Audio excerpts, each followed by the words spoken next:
না চাওক নমিনেশ্যনখন যেতিয়া পেলাব নমিনেশ্যনখন দিবৰ কাৰণে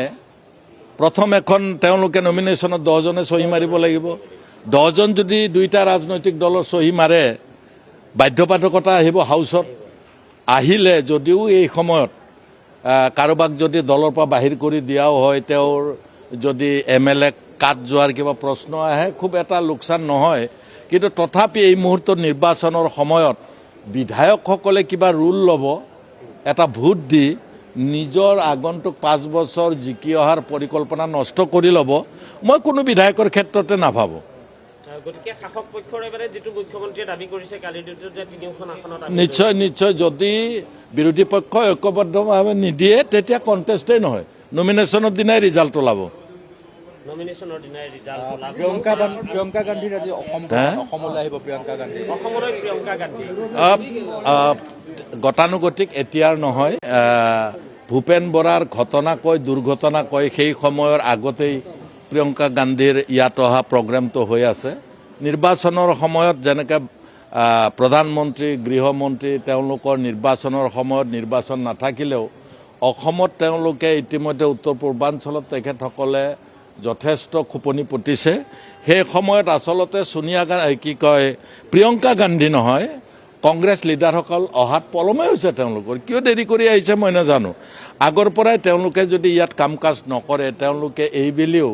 জিকি যোৱাটো তেওঁলোকৰ কাৰণে সম্ভৱ হ'ব বুলি মই নাভাবোঁ কাৰণ ইতিমধ্যে তেওঁলোকৰ মাজত ঐক্যৰ মাজত অনৈক্য আনিবৰ কাৰণে খুব সহজ হৈ আছে তেওঁলোকে কোনোবাই প্ৰভোগ কৰিলে ডাঙৰ লিডাৰবিলাকে প্ৰভোগ হয় সেই কথাটো বেয়া হৈছে তেওঁলোকৰ বিৰোধী পক্ষৰ প্ৰভোগ হ'ব নালাগিছিল ইমান এক্সপিৰিয়েঞ্চ লিডাৰবিলাকে কিন্তু তেওঁলোকে প্ৰভোগ হয় আপোনালোকে যেতিয়া ওলোটাই প্ৰশ্ন এটা কৰে সেইটোৰ উত্তৰ দিবলৈ চেষ্টা কৰে আচলতে আপোনালোককে প্ৰশ্ন কৰিব লাগে ওলোটাই কিন্তু তেওঁলোকে কি কাৰণত প্ৰভোগ হয় নাজানো যোৱাকালিও ডাঙৰ লিডাৰে প্ৰভোকেটিভ কথা কৈছে তাৰ আগদিনা প্ৰভোকেটিভ কথা কৈছে আনকি যিদিনা ভূপেন বৰা ডাঙৰীয়াক ৰিকুৱেষ্ট কৰিবলৈ গৈছে কংগ্ৰেছৰ অসমৰ সকলো ডাঙৰ নেতা আৰু দিল্লীৰ পৰা 2-3 গৰাকী যে নেতা আহিছে সেই সময়তো আনকি তেওঁলোকে কোনোবাই প্ৰভোগ কৰিছে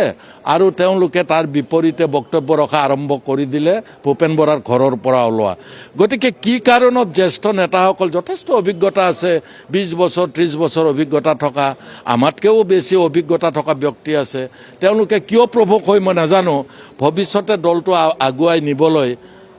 তেওঁলোকে অইনৰ ক্ষেত্ৰতহে আক্ৰমণাত্মক হ'ব লাগে বিৰোধী পক্ষই হয় নহয় কিছুমান কথা কৈ থাকিব পাৰে কিন্তু তেওঁলোকে জবাবদিহি হৈ আছে আপোনালোকে যেতিয়া প্ৰশ্ন সোধে তেওঁলোকেহে জবাবদিহি হৈ আছে আচৰিত পাইছোঁ দিল্লী আৰু দিছপুৰ একেই চলিছে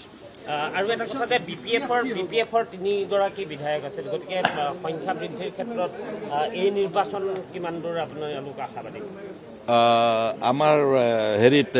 MLA ইলেকশ্যনৰ কথা কৈছে MLA ইলেকশ্যনতো আমি যিকেইটাত প্ৰাৰ্থী দিম আমিতো ভাবিছোঁ যোৱাকালি আমাৰ PNB মিটিং হৈছে সেইকাৰণে মই এছেম্বলিত নাছিলোঁ আমাৰ বৰপেটা ৰোডত হৈছে তাতো আমাৰ প্ৰত্যেকগৰাকী PNB পলিচি মেকিং বডিৰ লিডাৰে কৈছে যে আমি NDA হিচাপে বাহিৰত আমি সহায় কৰিব লাগে BTCৰ ভিতৰত আমি গোটেইকেইটা চিটত আমি খেলিব লাগে তেনেকুৱা ধৰণৰ বোধহয় তেনেকুৱা এটা সময়ত প্ৰস্তাৱ আহিব কিন্তু তথাপি তাত ভাৰতীয় জনতা পাৰ্টি ইতিমধ্যে 2টা চিট যোৱাবাৰ জিকিছে তেওঁলোকৰ এখতিয়াৰ আছে MLA হিচাপে গতিকে তেওঁলোকে যদি চিট বিচাৰে সেই কথাখিনি পাতিবৰ কাৰণে আমি হাগ্ৰামা মহিলাৰী ডাঙৰীয়াক NDAৰ সকলো কথা বতৰা তেওঁক অধিকাৰ দি থোৱা আছে তেওঁ পাতিব পাৰে কিন্তু তাৰ মাজতো ডেফিনেটলি আমাৰ বক্তব্যখিনি হাগ্ৰামা মহিলা ডাঙৰীয়াই নিশ্চয় মন দিব ডেফিনেটলি ডাবল ডিজিট আহিব আৰু আপোনালোকে ভাল পাব অকল ডাবল ডিজিটেই নহয় আমিতো ভাবোঁ যিকেইখন চিট ল'ম সেইকেইখন চিট জিকাৰ সম্পূৰ্ণ সম্ভাৱনা আছে এইকাৰণে যে BTC অঞ্চলত হাগ্ৰামা মহিলাৰী আহিয়েই প্ৰমোদ বড়োৱে যিকেইটা কাম কৰিব পাৰিও নকৰিলে নোৱাৰে নহয় ধন আছে টকা পইচা আছে কি কাৰণত কাৰ কাৰণে তেওঁ নকৰিলে কিয় থৈ দিছিলে কামবিলাক প্ৰায় কেইবাশ কোটি টকা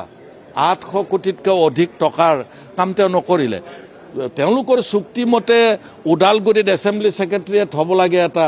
তাত আন এটা ছেক্ৰেটেৰিয়েট হ'ব লাগে সেইটো আধাৰিলা কৰিবৰ কাৰণে ধন আছে 150 কোটি টকা পৰি আছে ভঁৰালত, তেওঁ নকৰিলে। মই আচৰিত হৈছোঁ। অকল সেয়াই নহয়, বিভিন্ন জনগোষ্ঠীৰ 21টা জনগোষ্ঠীৰ তেখেতসকলক সাংস্কৃতিক প্ৰকল্প, তেওঁলোকৰ যিবিলাক মঞ্চ তেওঁলোকে দাবী কৰিছে, বিভিন্ন জনগোষ্ঠীয়ে কোচ ৰাজবংশী, হিন্দু বেংগলীসকল, ধৰ্মীয় সংখ্যালঘুসকলে আটাইবিলাক ধন আছে কিন্তু নকৰিলে। আচৰিত।